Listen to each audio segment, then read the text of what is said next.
Hi friends, ಎಲ್ಲರಿಗೂ ನಮಸ್ಕಾರ. ನೀವು ನೋಡ್ತಾ ಇದ್ದೀರಾ ಬಾಬುಜಾನ್ MG ಚಾನಲ್. ಫ್ರೆಂಡ್, ಯಾರೆಲ್ಲ ಕಟ್ಟಡ ಕಾರ್ಮಿಕರಿದ್ದೀರೋ, ಮನೆ ಕಟ್ಟೋರು, ಪ್ಲಂಬಿಂಗ್ ಮಾಡೋರು ಅಥವಾ ಹಲವಾರು ಈ ಒಂದು ಕಟ್ಟಡ ಕಾರ್ಮಿಕರಲ್ಲಿ ಯಾರೆಲ್ಲ ಕಾರ್ಡ್ ಮಾಡಿಸಿದ್ದೀರಾ, ಗೌರ್ಮೆಂಟಿಂದ ಈ ಒಂದು ಕಟ್ಟಡ ಕಾರ್ಮಿಕರ ಇಲಾಖೆಯಿಂದ ಕಾರ್ಡ್ ಮಾಡಿಸಿದ್ದೀರಾ, ಇವ್ರಿಗೆ ಮದುವೆ ಆದವ್ರಿಗೆ ಈಗ ನಿಮ್ಮದು ಕಾರ್ಡ್ ಇದೆ, ನಿಮ್ಮ ಮದುವೆ ಆದರೆ ನಿಮಗೆ 60,000 ರೂಪಾಯಿ ಸಹಾಯಧನ ಆಗಿ ಗೌರ್ಮೆಂಟ್ ಕೊಡುತ್ತೆ. ಅಥವಾ ಏನಾದರೂ ನಿಮ್ಮ ಒಂದು ಮಕ್ಕಳು, ಈಗ ನೀವು ಲೇಬರ್ ಕಾರ್ಡ್ ಹೊಂದಿದ್ದೀರಾ, ನಿಮ್ಮ ಮಕ್ಕಳು ಏನಾದರೂ ಮದುವೆ ಆದರೆ ಅದಕ್ಕೂ ಕೂಡ ನಿಮಗೆ 60,000 ರೂಪಾಯಿ ಗೌರ್ಮೆಂಟಿಂದ ಸಹಾಯಧನ ಬರುತ್ತೆ. ಫ್ರೆಂಡ್, ಇದಕ್ಕೆ ಏನೇನು ಅರ್ಜಿ ಕೊಡಬೇಕು, ಅದು ಎಲ್ಲಿ ಕೊಡಬೇಕು ಅನ್ನೋದು ಈ ಒಂದು ವಿಡಿಯೋದಲ್ಲಿ ಕಂಪ್ಲೀಟಾಗಿ ತಿಳಿಸ್ಕೊಡ್ತೀನಿ. ಫ್ರೆಂಡ್ ಬನ್ನಿ ಫ್ರೆಂಡ್, ವಿಡಿಯೋ ಸ್ಟಾರ್ಟ್ ಮಾಡೋಕ್ಕಿಂತ ಮುಂಚೆಗೆ ನೀವೆಲ್ಲ ಫಸ್ಟ್ ಟೈಮ್ ನನ್ನ ಚಾನಲ್ ನೋಡ್ತಾ ಇದ್ದೀರಲ್ಲ, ನೋಡೋರೆಲ್ಲ ಒಂದು ಸಬ್ಸ್ಕ್ರೈಬ್ ಪ್ರೆಸ್ ಮಾಡಿ, ಬೆಲ್ಲೈಕನ್ ಕೂಡ ಪ್ರೆಸ್ ಮಾಡಿ. ನೀವು ಆಲತ್ತ ಸೆಲೆಕ್ಟ್ ಮಾಡ್ಕೊಂಡ್ರೆ ನನ್ನೊಂದು ವಿಡಿಯೋ ಪ್ರತಿಯೊಂದು ನಿಮಗೆ ನೋಟಿಫಿಕೇಶನ್ ಮೂಲಕ ತಲುಪುತ್ತೆ.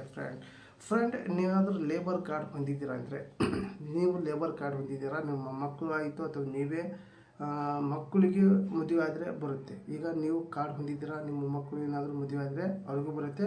ಅಥವಾ ಸ್ವಂತ ನಿಮ್ಮದೇ ಕಾರ್ಡ್ ಇದೆ, ನಿಮ್ಮದೇ ಮದುವೆ ಆದರೆ ನಿಮಗೂ ಕೂಡ 60,000 ರೂಪಾಯಿ ಬರುತ್ತೆ. ಏನಪ್ಪ ಅಂದರೆ ಡಾಕ್ಯುಮೆಂಟ್ಸ್ ಏನು ಬೇಕಂದರೆ, ಮೊದಲಿಗೆ ನಿಮ್ಮ ಒಂದು ಕಾರ್ಡು ಚಾಲ್ತಿಯಲ್ಲಿ ಇರಬೇಕು. ಒಂದು 6 ತಿಂಗಳ ಒಳಗಡೆ ಇರುತ್ತೆ. 6 ತಿಂಗಳು 1 ವರ್ಷ ಇರುತ್ತೆ. 6 ತಿಂಗಳು ಒಳಗಡೆ ನೀವು ಅರ್ಜಿ ಹಾಕಬೇಕು. 6 ತಿಂಗಳು ಆದಮೇಲೆ ಅರ್ಜಿ ಹಾಕಕ್ಕೆ ಬರಲ್ಲ. ಇದಕ್ಕೆ ಡಾಕ್ಯುಮೆಂಟ್ಸ್ ಏನು ಬೇಕಪ್ಪ ಅಂದರೆ, ಮೊದಲಿಗೆ ನೀವು ಮದುವೆ ಆಗಿರುವಂಥ ಇನ್ವಿಟೇಷನ್ ಅಂದರೆ ಲಗ್ನ ಪತ್ರ ಬೇಕು. ಆಮೇಲೆ marriage certificate, Aadhaar card, ration card, ಆಮೇಲೆ ಪಾಸ್ಬುಕ್, ಆಮೇಲೆ ನೆಕ್ಸ್ಟು ಏನಪ್ಪ ಅಂದರೆ ಒಂದು ಎಂಪ್ಲಾಯ್ಮೆಂಟ್ ಸರ್ಟಿಫಿಕೇಟ್ ಇರುತ್ತೆ. ಆನ್ಲೈನಲ್ಲಿ ಎಲ್ಲರೂ ಹೋಗಿ ಕೇಳಿದರೆ ನಿಮ್ಗೆ ಕೊಡ್ತಾರೆ. ಎಂಪ್ಲಾಯ್ಮೆಂಟ್ ಸರ್ಟಿಫಿಕೇಟು 3 ಫಾರ್ಮ್ ಕೊಡ್ತಾರೆ. ಆ 3 ಫಾರ್ಮ್ ಕೂಡ ಫಿಲಪ್ ಮಾಡ್ಕೋಬೇಕು. ಫಿಲಪ್ ಮಾಡಿಕೊಂಡ್ರೆ ನೀವು ಈ ಎಲ್ಲ ಡಾಕ್ಯುಮೆಂಟ್ಸ್ ತೊಗೊಂಡವ್ರ ಜೊತೆಗೆ ನಿಮ್ಮೊಂದು ಲೇಬರ್ ಕಾರ್ಡು ಕೂಡ ಎಲ್ಲ ಡಾಕ್ಯುಮೆಂಟ್ಸು ಒರಿಜಿನಲೇ ತೊಗೊಂಡು, ಯಾರು ಕೂಡ ಜೆರಾಕ್ಸ್ ತೊಗೊಬೇಡಿ.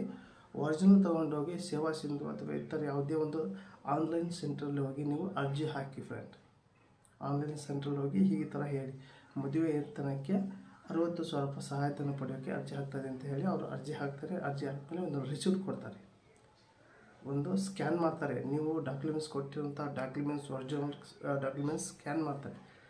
ಸ್ಕ್ಯಾನ್ ಮಾಡಿಕೊಂಡು ಅದನ್ನು ಏನು ಮಾಡ್ತಾರೆ ಅಂದರೆ, ಲಾಸ್ಟಿಗೆ ಒಂದು ಎಲ್ಲ ಸಬ್ಮಿಟ್ ಮಾಡಿ ಆನ್ಲೈನಲ್ಲಿ ಒಂದು ರಿಸಿಪ್ಟ್ ಕೊಡ್ತಾರೆ. ಆ ರಿಸಿಪ್ಟ್ ತೊಗೊಳ್ಳಿ. ಆಮೇಲೆ ನೀವು ಆ ಒಂದು ಡಾಕ್ಯುಮೆಂಟ್ಸ್ನ ಒಂದ್ಸಲ ಜೆರಾಕ್ಸ್ ಮಾಡ್ಕೊಳ್ಳಿ. ಜೆರಾಕ್ಸ್ ಮಾಡ್ಕೊಂಡು ಅದು ತೊಗೊಂಡು ಸೀದಾ ಕಟ್ಟಡ ಕಾರ್ಮಿಕರ ಆಫೀಸ್ಗೆ ಆ ಒಂದು ರಿಸೀವ್ಡು ಅದ್ರ ಜೊತೆಗೆ ಡಾಕ್ಯುಮೆಂಟ್ಸ್ ಇರುವಂಥ ಜೆರಾಕ್ಸ್ ತೊಗೊಂಡು ಹಚ್ಚಿ ಕೊಡಿ.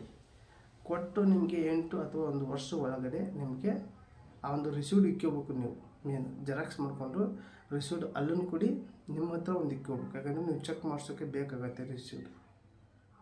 ಆವಾಗ ನಿಮಗೆ 1 ವರ್ಷ ಒಳಗಡೆ 60,000 ರೂಪಾಯಿ ಸಹಾಯಧನ ಬರುತ್ತೆ. ಫ್ರೆಂಡ್, ಯಾರು ಕೂಡ ಮಿಸ್ ಮಾಡ್ಕೊಳಕ್ಕೆ ಹೋಗ್ಬೇಡಿ. ಯಾಕಪ್ಪ ಅಂದರೆ ಎಲ್ಲರೂ ಕೂಡ ಈ ಒಂದು ಗೌರ್ಮೆಂಟಿಂದ ಸಹಾಯಧನ ಪಡೀರಿ ಅನ್ನೋ ಉದ್ದೇಶಕ್ಕೆ ಒಂದು ವಿಡಿಯೋದಲ್ಲಿ ಕಂಪ್ಲೀಟಾಗಿ ತಿಳಿಸಿದ್ದೀನಿ.